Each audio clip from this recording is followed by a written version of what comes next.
নমস্কার, আমি ওহেলি সেন।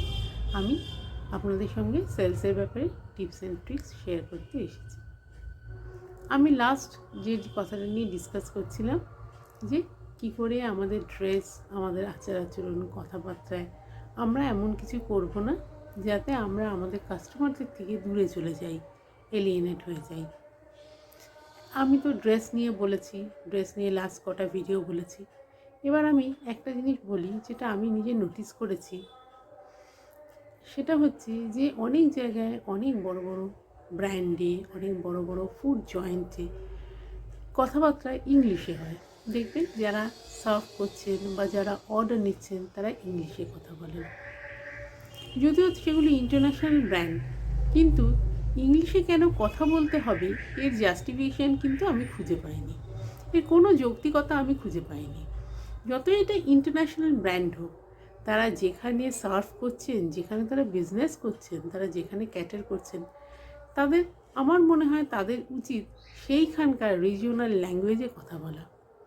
যদি কেউ বুঝতে না পারেন তাহলে আলাদা কথা, তাহলে হয়তো ইংলিশ ইউজ করা যেতে পারে বা অন্যান্য ল্যাঙ্গুয়েজ ইউজ করা যেতে পারে, কিন্তু উচিত হচ্ছে সেখানকার রিজিওনাল ল্যাঙ্গুয়েজ ইউজ করা।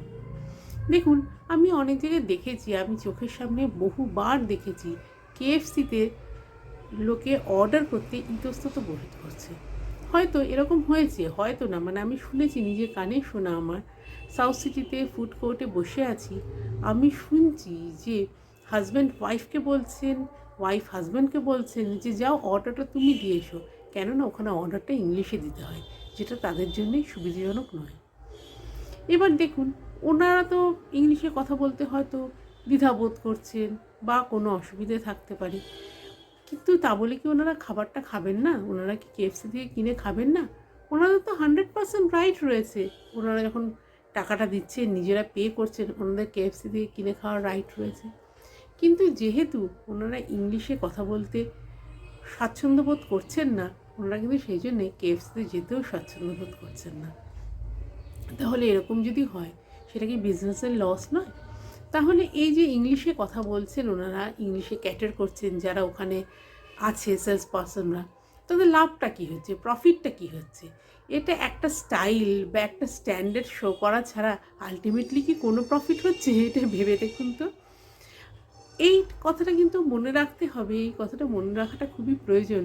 আমি যেখানে কথা বলছি, আমি যেখানে আমার বিজনেস করছি, আমি চেষ্টা করব সেখানকার রিজিওনাল ল্যাঙ্গুয়েজে কথা বলা।